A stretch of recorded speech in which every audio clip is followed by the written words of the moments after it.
do have some game design tips for anybody who is interested in starting game design. These are things that, had I known, would have put me a year or two further ahead than I am now. My first thing is you should be playing games. This is why you go into game design, right? To play games. But you're going to be playing those games with a critical eye now. So play games to understand them, critique them, pull them apart. Play games that you don't like, because there will be mechanics in there and things about those games that you can learn from. Even like rulebook layouts are important to look into. Play games from other designers. If you're seeing other designers work on things and seeing works in progress, it'll help you understand what your works in progress look like and feel like, and how far your game has to be along before you can pitch it to publishers. And you should play your games as soon as you can, even before you think that they're ready to be played, because there will be parts of your games that you think are going to be, this is going to be great, and it's going to work great, and then you're going to play it and be like, it doesn't work at all, and it's terrible, and it falls all apart. So the sooner you know that, the less time and effort you're going to put into something that doesn't work. So speaking of things that don't work, kill your babies. They're probably ugly anyway. There are mechanics that I think are beautiful, shining little jewels, and the moment people start to play it, they either don't understand it, or it's not fun, or it doesn't do what I want to do. And the sooner I can basically throw that off to the side and just working on something else, the better off I'm going to be. If you have something you truly love and truly want to make work, don't be afraid to put it on the shelf. I've had games just sit there for a year, 2 years, 3 years, where I was like, there's something here and I don't want to give up on it. And then suddenly I'll have a eureka moment. I'm like, great, I think I know something different I can do, something that can fix it. So you can put stuff on the shelves and work on different projects. Finally, don't do your magnum opus first. If you're doing a game, if you're a game designer, there's probably some game that you really want to make. And it's probably some big, all-encompassing experience.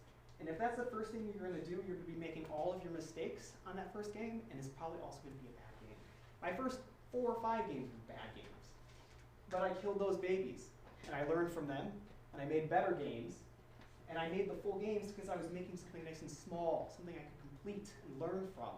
I see too many game designers trying to make these big, giant, 3-hour experiences with all of these mechanics in it as their first game, and they labor on these things for years, and they're just stuck, and they never move out and try something different because they're convinced that they can make this thing work. Don't be that person. You'll be stuck for years if you're that person. So a lot of the game industry now is, so when I started maybe 7 or 8 years ago, the way to make a game that got published was, what makes this game a better version of the game that's already on the market? So, like, oh, you could always say, my game is like X, but it does this. Or my game is like X, but it's better, or faster, or smaller, or simpler, or cheaper, or whatever. Today in the market, with what, 4,000, 6,000 new titles? And that's just a listing of on BGG.com. There's probably more than that that don't get listed.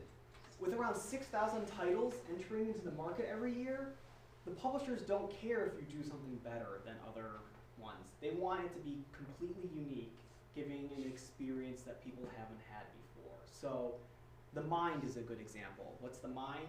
Everyone draws a deck of cards from 1 to 100, and the object is to play those cards out 1 to 100. What's the rule? You can't talk. So you're basically looking at each other trying to be like, is this when I play my card or not when I play my card? It's a totally different experience that has never, that I'm aware of, been sort of on the market, and so it's made a big splash. But you just see so many games that are, that's what the publishers want at this point, is they want it to be totally unique and totally different. So you can't just improve on something at this point. But I don't do any real art. What I've learned from pitching to publishers is your graphic design is more important than your art. The publisher wants to make their splash by hiring an artist that they want and getting a theme the way they need it so that they can put it, because the art is going to matter when they put it in a box and on a shelf. You should probably clarify what you mean by graphic design. Because I know what that means. They might know what you mean when you say graphic design. You want to make sure the information on your cards and your game boards are laid out in a way that makes sense. So like, here's a really good example. Playing cards. They have the numbers in the upper left-hand corner and the lower right-hand corner. Why is that? So if you flip it over, the number's always in the upper left-hand corner, and why is that? Because everyone fans their cards in a certain way. So you want to make sure when you lay out your cards and someone fans it, the information that they need is accessible and stuff like that. So that's what the publisher, when they play their game, your graphic design is going to be much more important to the feel of that. I've had publishers take a look at a game and be like, this is great, but we hate the theme. We want to do this with it. And if you put time and money and invested in art, you're going to be, you know, you're going to be like, well, what about the art? You know, the publisher is going to basically do what they want to do with it. So the easier it is for them to do that, the better. Plus, I've had friends invest in art, and art is expensive, and put it on and into games, and then, like I said, the publisher says, well, we don't want to work with your specific artist, even though you've already put art on these cards, so I'm sorry, like, we're not interested. They'll pass in the game because it does have art. Now, if you're self-publishing, so I self-published the little RPG system, then you have to start thinking about art and taking that graphic layout to the next level. But unless you're self-publishing, when you hand it to a publisher, they're going to hire an artist, they're going to redo the graphic layout and all that stuff. They're, like I said with the game design, they want your Excel files and your Microsoft Word files, so they can use that to populate their arted cards. So, I was talking about learning earlier. It is easier and easier these days to learn about game design in so many different ways. These are some textbooks that I recommend, but however you learn, you can learn. There's podcasts, there's video series, there's blogs. My point is, whatever source of information, a way that you want to learn, you can find those things out in the world. Ian Zhang was here, he does a great podcast. I believe you met the people with Cardboard Edison as well. I mean, they do great.